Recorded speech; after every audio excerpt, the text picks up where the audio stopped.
E a ONU solicitou acesso a algumas áreas da Rússia que são alvo de bombardeios ucranianos. O Alto Comissariado das Nações Unidas para os Direitos Humanos afirmou que solicitou autorização a Moscou para visitar as regiões de fronteiras russas que são alvo de uma ofensiva das tropas ucranianas. A porta-voz da entidade, Liz Throssell, afirmou que a agência da ONU enviou o pedido como parte do mandato de vigilância e avaliação dos direitos humanos. Esse pedido inclui acesso às regiões de Belgorod, Bryansk e Kursk. O Alto Comissariado já solicitou acesso diversas vezes aos territórios ucranianos controlados pela Rússia e ao território russo. Outro porta-voz do organismo afirmou que, de maneira geral, o acesso sempre é solicitado. As forças de Kiev entraram em 6 de agosto na região de Kursk, o que pegou as tropas russas de surpresa, na maior operação de um exército estrangeiro em território russo desde a Segunda Guerra Mundial.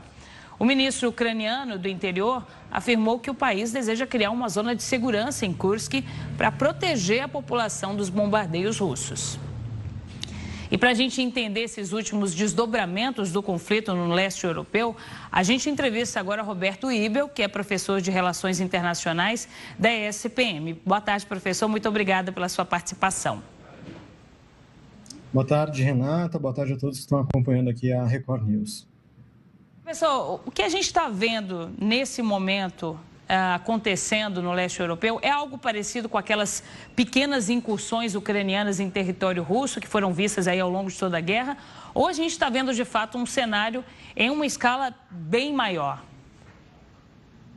Exato, Renata. O que nós estamos vendo hoje, acho que é a primeira grande contraofensiva das forças ucranianas contra a Rússia, né? Como você colocou, ao longo desses últimos quase já 3 anos de guerra, a Ucrânia ela sempre deu algum tipo de resposta muito pontual, atacando algum tipo de base militar russa, algum alvo estratégico, né, de maneira utilizando alguma tipo de tecnologia, drones, bombardeios aéreos, e agora nós estamos acompanhando de fato, como as imagens até mostram, a incursão humana, ou seja, o uso de artilharia, o uso de infantaria direto no território russo. É a primeira vez que a gente vê isso numa escala maior. Ou seja, hoje, neste exato momento, há tropas ucranianas dentro do território da Rússia, que, de certa forma, é uma tentativa do governo do presidente ucraniano Volodymyr Zelensky a forçar uma retirada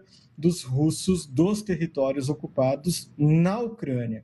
Só que essa estratégia ela pode ter um efeito adverso, né? Se eventualmente os russos conseguirem controlar o avanço ucraniano e conseguirem também controlar, né, qualquer tipo de comunicação com o alto escalão militar ucraniano, isso pode representar até mesmo um revés para a Ucrânia, né? Então, eu acho que é um momento muito importante para a gente observar quais serão as consequências dessas ações ucranianas. Acho que um outro ponto importante destacar que é uma das primeiras invasões de um país estrangeiro ao território russo nos últimos, né, quase o último século, praticamente desde a Segunda Guerra Mundial, a gente não vê esse tipo de incursão dentro do território russo. Então, é muito simbólico também nesse sentido, se a gente comparar com a própria história da Rússia e seu envolvimento em outras guerras no passado. E ainda falando da história, é de fato uma atitude muito arriscada por parte da Ucrânia, professor, porque a gente já viu no passado com Hitler, com Napoleão, que o mais difícil nesses momentos não foi nem conseguir entrar em território russo, mas foi conseguir continuar por lá, né? O próprio Zelensky já falou que não tem intenção de continuar uma ocupação mesmo na região. O que a gente pode ver aí de retaliação por parte da Rússia nos próximos períodos aí? Conversando, inclusive, com alguns colegas analistas, né, de Rússia e Ucrânia, inclusive analisando o que foi reproduzido na própria imprensa ucraniana, alguns chamam que seria uma estratégia quase que suicida da Ucrânia, né, porque não há garantia que essas pequenas tropas que estão hoje no território russo consigam até mesmo retornar para a Ucrânia. Mas, de qualquer maneira, é muito simbólico porque representa, ainda que pontualmente, ainda de que maneira limitada, uma vulnerabilidade da Rússia, ou seja, uma força militar muito menor que a Rússia conseguiu ingressar no seu território, inclusive cometendo aí alguns ataques, alguns tipos de incursões estratégicas em uma cidade, por exemplo, que é uma cidade média para os padrões russos, que é a cidade de Kursk, né, que aparece aí nas imagens. É uma cidade considerável, né, para o governo russo. Tem uma população estrangeira considerável também, inclusive há brasileiros que vivem lá, que estudam medicina, né? Então é uma cidade que tem uma vida política e econômica muito relevante. E ela ser atacada pela Ucrânia é simbólico porque representa essa vulnerabilidade, ainda que aparente, ainda que temporária. As retaliações, respondendo a sua segunda pergunta, elas muito provavelmente vão acontecer. Por um certo período, a gente teve uma estratégia russa de não ataque, por exemplo, a capital ucraniana, Kiev. Né? Nós já tivemos, na semana retrasada, alguns bombardeios próximos a Kiev, então provavelmente Kiev esteja aí de novo no objeto, né, no destino dos próximos ataques russos como retaliação. E, evidentemente, para quem está assistindo, deve estar se perguntando, tá, mas quando é que a gente vai ter acordos de paz? Quando é que nós vamos ter cessar-fogo? Essas incursões, né, e tanto represália, a resposta da Rússia contra a Ucrânia, dificultam em muito qualquer esforço de acordo pela via diplomática. Nesse momento que nós estamos vendo, é uma tentativa de solução da guerra pela via militar, pelo uso da força. E aí a diplomacia ela fica quase que no segundo plano. Professor, e também muda a forma como as negociações acontecem, né? Porque até então a gente estava vendo a Rússia propondo entrega de territórios em troca de paz, por exemplo. E nesse momento, caso essa incursão ucraniana persista, a gente pode ver as negociações caminhando num rumo de troca de território por território, né? Isso mudaria totalmente a forma como vem sendo feito, né? Eu acredito que essa talvez é uma das estratégias do governo do presidente Volodymyr Zelensky em tentar controlar aquele território. Só que, diferentemente da Rússia, a Ucrânia ela não dispõe de força suficiente, de capacidade militar suficiente para manter aquele território sob seu controle. Se a Rússia, com toda a sua capacidade militar, teve algumas perdas, né, nas suas conquistas territoriais do lado ucraniano, ali na região de Donetsk, Luhansk, né, a região do Donbass, próprio Odessa, que foi um campo de batalha entre russos e ucranianos, para a Ucrânia ainda fica muito mais difícil manter o controle de um território que nem faz parte do seu estado, né? Ou seja, controlar parte do território russo, ainda que muito pequeno, vai demandar um esforço logístico, um esforço bélico muito grande, que eu duvido que neste momento a Ucrânia tenha esta capacidade. Talvez a estratégia tenha sido, de fato, demonstrar a sua capacidade de invadir o território russo, né, de utilizar isso até mesmo como uma barganha, mas o controle daquela porção territorial ela vai ser muito difícil para a Ucrânia, que nesse momento não consegue nem controlar o seu próprio território e evitar aí a invasão russa, a expansão dessa invasão russa no território ucraniano. Agora, nos últimos meses, a gente começou a ouvir mais, né? Aumentaram as dúvidas sobre a capacidade militar ucraniana, inclusive, como você bem disse, para conservar os territórios que não foram atacados, né? Cresceu também esse discurso de que não valeria a pena apoiar a Ucrânia, porque ela sempre seria ali a parte mais fraca do conflito. Agora, com essa invasão ucraniana, há um quadro diferente nesse sentido, nesse discurso? Ou, na sua visão, não muda nada nesse sentido? Eu acredito que não, Renato, até porque a gente tem que analisar quais são os grandes, né, players, né, quem apoia a Ucrânia, digamos assim, com recurso financeiro e recurso de armas, né, recurso militar.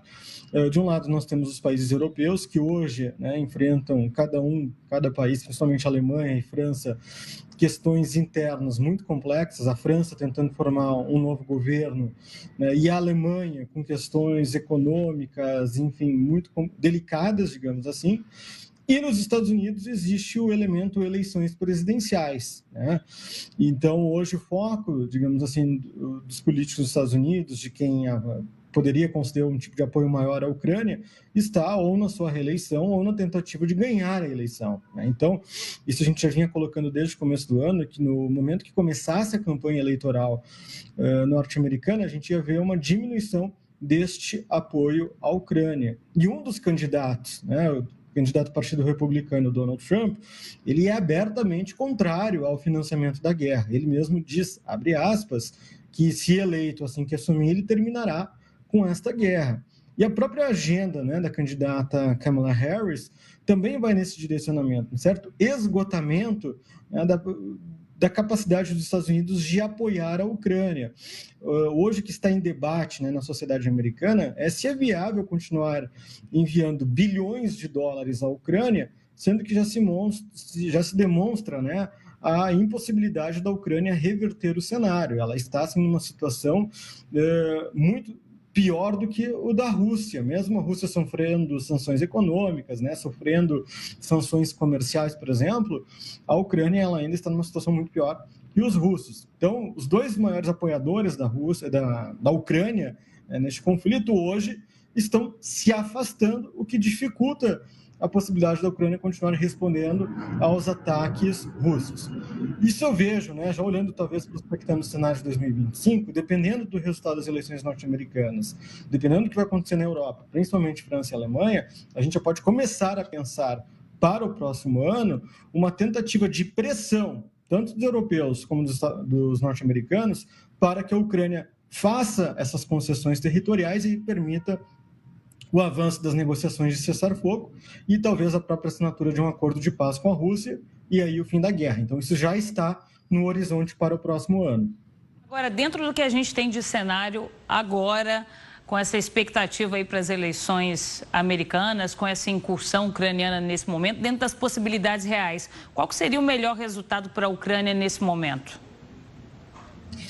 Corre, né, inclusive dentro da análise de colegas norte-americanos e da própria imprensa norte-americana, que a pessoa mais interessada na vitória de Kamala Harris, do Partido Democrata, é Volodymyr Zelensky, que seria o maior cabo eleitoral, né, do Partido Democrata, porque Trump abertamente já disse que é contrário ao envolvimento dos Estados Unidos com a guerra, contrário ao financiamento desta guerra, que custa aí quase já $1 trilhão para os Estados Unidos, né? Já mais de 500 bilhões de dólares já foram destinados nos últimos 2 anos.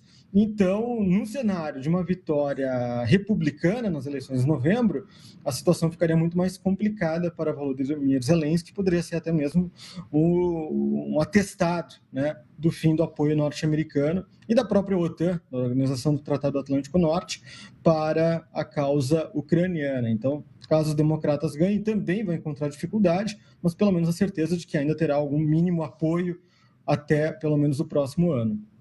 Tá certo, professor. Muito obrigada, viu, pela participação. A gente, é claro, continua acompanhando aí essa mudança de curso da guerra no leste europeu. Obrigada pela sua participação e pelas informações que você nos trouxe. Obrigado, sempre à disposição. Uma boa tarde.